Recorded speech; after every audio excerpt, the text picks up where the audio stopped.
Hello, Wobbly Phil here. So, you want to own an Indian FTR. You dream of blasting around leafy lanes and mountain roads to the tune of a V-twin growl, a noise that'll announce your arrival like the final trump.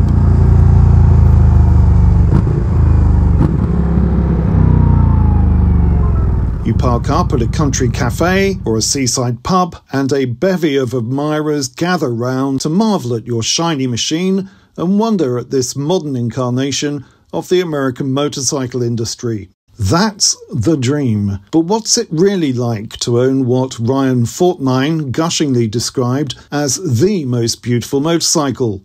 It might be the best looking motorcycle because it looks best sideways. Watch to find out why they're so good or so bad that I ended up owning two.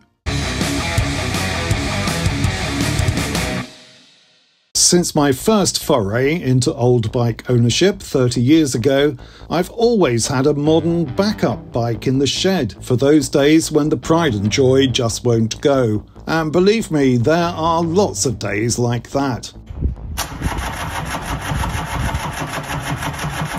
So I usually have a Honda or a Kawasaki stashed away in the corner of my shed. Reliable as all feck, these bikes will start even if you've left them in a damp garage over winter. Just make sure to take the battery out and leave it on a trickle charger to prevent the immobilizer system running the battery down. A couple of years ago though, I decided to branch out and buy my first American motorcycle as my backup bike.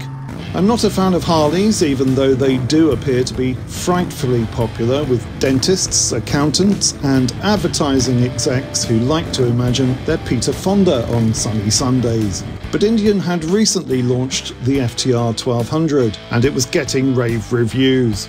Indian had thrashed Harley at flat track racing in the US, which is where the FTR acronym originates from, and had now translated that into a road bike. It has a kind of retro appeal. I'm drawn to naked motorcycles that are not much more than two wheels and an engine, and it has modern gizmos like traction control, performance modes, and gyro stabilizing that I was keen to try. Once Indian had decided to go all out on making it a road bike and lost the crazy knobbly tyres and silly wheel sizes, I was all in. Those twisty country roads beckoned. So I bought an ex-demonstrator with 2,000 miles on the clock. My first ride ended with the bike overheating on my way home. Stuck by the roadside with a glowing engine warning light, I'll admit to feeling like a bit of a tit. I stood there for an hour while the engine cooled down and then nursed the bike home, keeping it at 30 miles per hour. Back in the shed, on the advice of the Indian dealer, I decided to check the coolant level. That's when I discovered what a jigsaw puzzle this motorcycle is. Shining a lamp into the coolant tank revealed it was made of such opaque plastic you couldn't tell anything from the window provided. So I made the dubious choice to strip the bike down to get a better look at the coolant level. Those of you who've watched my other videos will know that I'm not a mechanical genius by any stretch of the imagination, but it looked as if just unscrewing a few nuts and bolts would reveal the coolant tank. To get to anything, you have to remove the seat first, and to do that you have to remove the grab handles. After an afternoon of that, I found the coolant level was fine. There was something more fundamentally wrong with this machine, so I told the dealer to take it away and bring me a new one. So I'm now on my second Indian FTR. This one has been less troublesome if you don't count the manufacturer's recall due to a dodgy rubber hose and the fact that my nearest dealer is a 100-mile round trip away. Overall, it's great. It really is a head-turner, perhaps because it's quite a rare beast, with only a few hundred selling in the UK each year. It will attract comments, especially from elderly gentlemen who will tell you they didn't realise they made bikes like this in India. I now have my stock explanation to hand at all times. It's extremely nimble for a machine that weighs a comparatively whopping 240 kilos or 530 pounds wet. The rake is such that you almost feel like you're sitting over the front wheel, and you have to be careful at slow speeds not to turn in too fast. but that also makes it a joy on the bendy back roads. You can approach any corner confident that your trusty Indian isn't going to let you down. Acceleration is fine, but it's more than 90 foot-pounds of torque you notice as it pulls like the proverbial train in any gear. And when it comes to slamming on the anchors, the Brembo brakes are superb, even though they have a tendency to squeal slightly once they've warmed up. My FTRS comes with Akrapovic silencers, but they're still pretty muted. I'm no big fan of loud motorcycles, but even for me it's a bit too muted. The traction control and other electronic doodads seem to work okay, but rain mode just makes the engine unresponsive, and to be honest, I keep it in standard mode, having given myself a bit of a fright in sport mode once. The single-cylinder idling mode is a bit of a lark, but there are no worries about the second cylinder firing up again as soon as you want to move off. The self-cancelling indicators are a major contribution to road safety and should have been compulsory on motorbikes since the 1970s.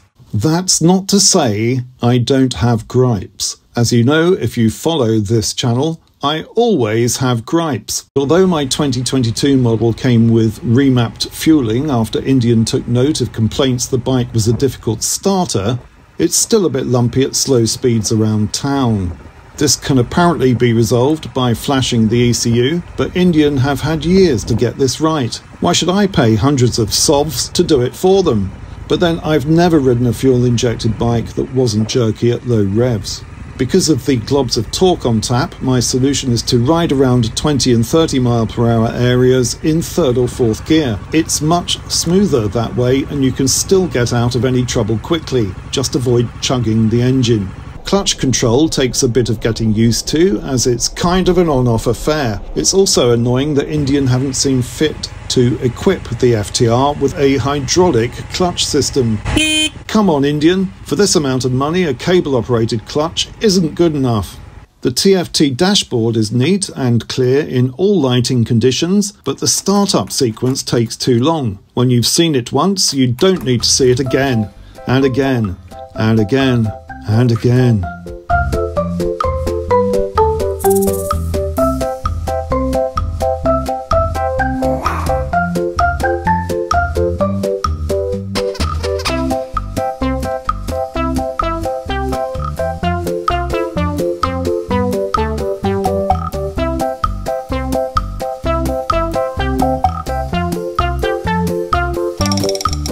The compass, though, is surprisingly useful.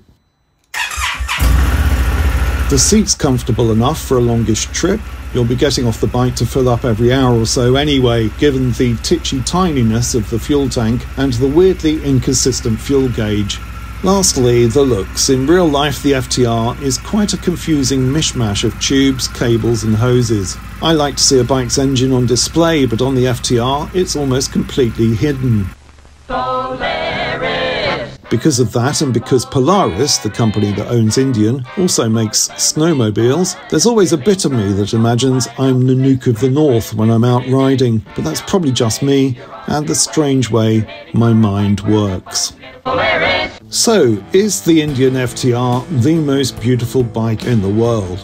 I'm a big fan of Ryan FortNine, but I have to say he must have been high on the smell of his own exhaust when he made his video about it. Yes, it is a terrific and unique looking machine that I'm very proud to own. But in a beauty contest with, say, an old Triumph or Norton, or some of the latest Italians, it's not going to make the front cover of Vogue, even though it might happily grace January or February in the Pirelli calendar. I hope you enjoyed this video. If you did, then please consider liking, subscribing and commenting to let YouTube know we're doing something right here at 3 Phils. Thank you.